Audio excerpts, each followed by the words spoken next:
Pasca kebakaran yang menghanguskan salah satu ruangan di kantor Lurah Indralaya Indah, kantor Lurah Indralaya Indah tetap membuka pelayanan bagi masyarakat.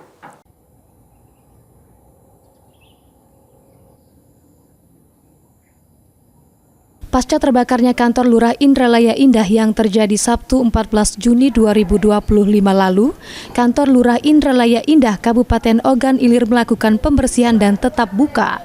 Sekretaris Lurah Indralaya Indah Evi Oktaviani mengatakan pihaknya melakukan pembersihan di ruangan yang hangus terbakar.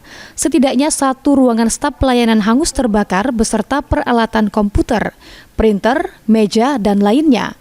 Meski demikian, kantor Lurah Indralaya Indah tetap membuka pelayanan bagi masyarakat. Kami masih tetap menerima pelayanan di sini di kantor ini.